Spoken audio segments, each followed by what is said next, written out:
दोस्तों, मैं हूं आपका अपना डॉक्टर अशोक कुमार, सेवानिवृत्त वैज्ञानिक, लुवास अर्थात हरियाणा कृषि विश्वविद्यालय हिसार। जी हाँ, संस्थापक एवं संचालक, भारतवर्ष की नंबर 1 मशरूम स्पान प्रयोगशाला, Snowview mushroom lab and training centre, 1064 Gandhi Ashram, Narela, Delhi 110040। मेरा फ़ोन नंबर है 9812019128। जी हाँ, 9812019128। तो दोस्तों, जैसा कि आप जानते हैं, हम आपके लिए मशरूम की खेती के बारे में एक श्रृंखला शुरू कर रखी है हमने पिछले काफ़ी दिनों से। उसी श्रृंखला में आज मैं जो आपको बताऊंगा, आज का टॉपिक है मशरूम कंपोस्ट बनाने के कारण, भाग 8C। जी हाँ, आप मशरूम कंपोस्ट क्यों बनाते हैं, क्या कारण है जो आपको मशरूम कंपोस्ट बनाने की ज़रूरत पड़ती है। आप किसी भी तरह से उसमें शुरू कर सकते हैं, लेकिन ऐसा नहीं है।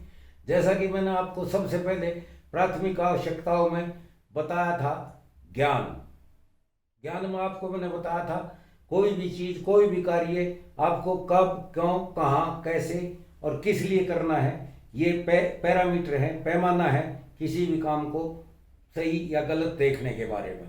तो जी हाँ, आज का जो हमारा है, तो क्या कारण है कि हमें मशरूम कंपोस्ट बनाने की आवश्यकता पड़ती है। ठीक, तो इसमें सबसे पहला कारण ये है कि जब हम मशरूम कंपोस्ट बनाते हैं तो हमें उसकी प्रवृत्ति को, जो गर्म होने की प्रवृत्ति है, उसको हम खत्म करते हैं, उसको समाप्त करते हैं। तो आप देखते हो कि जब आप भूसा भिगोते हो तो उसका तापमान बढ़ता है।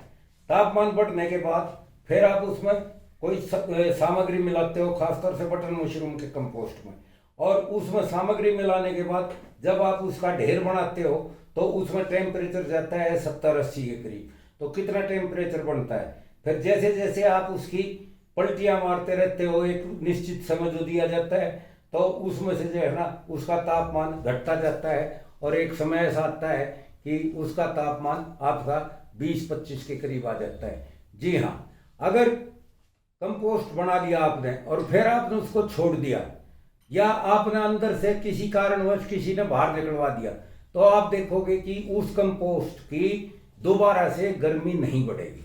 अगर कंपोस्ट की गर्मी बढ़ती है दोबारा से, इसका मतलब ये आपका बिल्कुल एकदम से कंपोस्ट सही या गलत बनने का पैरामीटर है, पैमाना है। अगर उसका तापमान बढ़ेगा तो आप ये मान के चलिए कि आपका जो कंपोस्ट है वो ठीक नहीं बना है।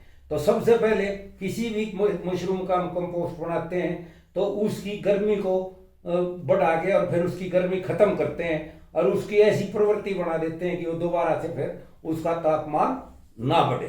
तो पहला कारण ये है। दूसरा क्या कारण है, मशरूम के कवक जाल की वृद्धि के लिए अधः स्तर में सुलभता से पोषक तत्वों को उपलब्ध कराना। जी हाँ, आप देखते होंगे जिस तरह से भूसा है या कुराल है या और भी कोई वो है अवशेष है, तो उसके जो ऊपर का वो है उसको नरम करके वो नरमा जाता है। जब हम उसमें तापमान बढ़ाते हैं और उसमें विभिन्न प्रकार की सामग्री मिलाते हैं तो उससे उस ऊपर की परत को हम इस तरह कर देते हैं कि उसमें जो पोषक तत्व हैं वो उसमें घुस जाए अंदर आराम से, और वो एक एक तिनका एक तरह से आपका मशरूम पोषक तत्वों का कैप्सूल बन जाता है। मतलब उसको आपने उसमें इनकॉर्पोरेट करना है, उसमें पोषक तत्व घुसाने हैं, ताकि धीरे धीरे जाड़ा उसमें से घुस के और वो जाड़ा जो है मशरूम का वो उसमें से अपनी खुराक लेता रहे और वो खूब अच्छी तरह से फैले और फिर एक टाइम के लिए उसमें से जो है अच्छी तरह से उसमें आपकी पैदावार दे। तो तीसरा कारण है आपका अधः स्तर में मीजोफिलिक व थर्मोफिलिक सूक्ष्म जीवियों की वृद्धि के लिए उपयुक्त वातावरण बनाना तथा अधः स्तर का जिससे कि किण्वन के। जी हाँ, आपकी जो आप मशरूम कंपोस्ट जो बनाओगे उसमें 2 तरह के सूक्ष्म जीवी माइक्रोफ्लोरा काम करते हैं, एक थर्मोफिलिक, एक मीजोफिलिक। मतलब कुछ ऐसे सूक्ष्म जीवी होते हैं, फफूंद ऐसी होती हैं जो कम तापमान पर वृद्धि करती हैं और अपनी जनसंख्या बढ़ाते हैं और उसमें किण्वन करते हैं, मतलब उनको खा के उसको बारीक बनाते हैं। और कुछ ऐसे होते हैं जो अधिक तापमान और कम ऑक्सीजन के ऊपर काम करते हैं। तो ये जो बदली करते हैं, पलटी मारते हैं बटन मशरूम की कंपोस्ट में, इसका यही काम होता है कि हम उन थर्मोफिलिक और मीजोफिलिक जो सूक्ष्म जीवी हैं उनको हमने बढ़ाना है, ताकि वो बढ़ेंगे जब भी आपका उसका ट्रांसफॉर्मेशन अच्छा होगा, कंपोस्ट का उसका किण्वन अच्छा होगा और वो अच्छी कंपोस्ट बनेगी। उसके बाद अधस्तर में ऐसा वातावरण बनाना जिससे बटन मशरूम या किसी भी मशरूम प्रकार की वृद्धि अच्छी प्रकार से उसके, तो उसको इस तरह का वातावरण उसमें आपकी कंपोस्ट में बनाना है कि उसमें अच्छी तरह से वो उसमें जो है ना मशरूम की वृद्धि, जो कवक जाल है, जो जाड़ा है, जिसे आप कवक जाल कहते हो या जाड़ा बोल देते हो या माइसीलियम बोल देते हो, उसको ऐसा तापमान, ऐसा वातावरण और ऐसे उसमें संतुलित आहार मिले कि वो फटाफट जल्दी से जल्दी फैले। तो जितना बढ़िया आपका कंपोस्ट बन जाएगा तो उसमें उतनी ही तेजी से आपका जो है ना जाड़ा फैलेगा, प्रोवाइडेड कि आपका जो स्पॉन है, मशरूम स्पॉन, वो अच्छी क्वालिटी का हो और वो किसी किस्म से इन्फेक्टेड ना हो। ऐसा नहीं कि आप कंपोस्ट तो आपने बढ़िया बना दिया, अच्छा बन गया, लेकिन आपने जो है ना उसमें मशरूम स्पॉन गलत ढंग का मिला दिया, तो उससे जो है ना उसमें जो बीमारी के कीटाणु, जीवाणु या फंगस आएंगे तो वे भी उसमें बहुत तेजी से बढ़ेंगे, क्योंकि वो आपका कंपोस्ट बहुत बढ़िया बना हुआ है। इसी तरह से ऐसा माध्यम देना जिस पर अन्य हानिकारक सूक्ष्म जीवी व फफूंदों की वृद्धि न उसके। जी हाँ, यदि आप अपना जो कंपोस्ट बना रहे हो तो एक सिद्धांत है ये कि आपका कंपोस्ट इस ढंग का बनना चाहिए।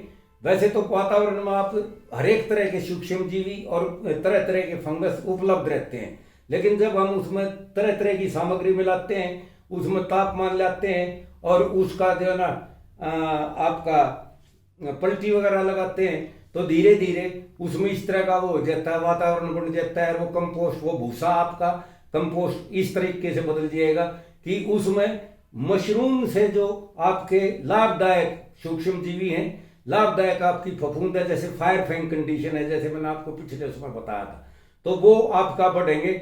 और उसमें जो दूसरे बाहर के वातावरण से जो उसमें पड़ेंगे दूसरे सूक्ष्म जीवी या फफूंद आदि आएंगी, तो उनको वो नहीं चलने देगी, उनके लिए वो विपरीत वो देंगे, वातावरण देंगे या विपरीत उसमें कंडीशन वो कर देंगे।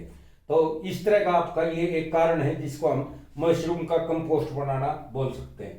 इसी तरह से अगला है हमारा ऐसा माध्यम तैयार करना जो मशरूम कवक जाल की अच्छी वृद्धि के लिए उचित मात्रा में पोषण, पानी व पीएच प्रदान करे। हम जब कंपोस्ट बनाते हैं तो हमारे कंपोस्ट का पीएच मान, जैसा पहले ही बताया था, और हमारे दोनों जगह हमने एक छोटी सी लैब बना रखी है जिसमें आप अपनी जाकर पीएच टेस्ट करा सकते हो। और जैसा कि मैंने पहले आपको बताया है कि कोई भी सामग्री आप अड़ोसी पड़ोसी को देख कर नहीं मिलाएंगे या किंवदंती के अनुसार नहीं मिलाएंगे। जब आपका जो वास्तव में जो फार्मूला है उसी के अनुसार अगर आप मिलाएंगे तो आप देखोगे कि तूड़े की एक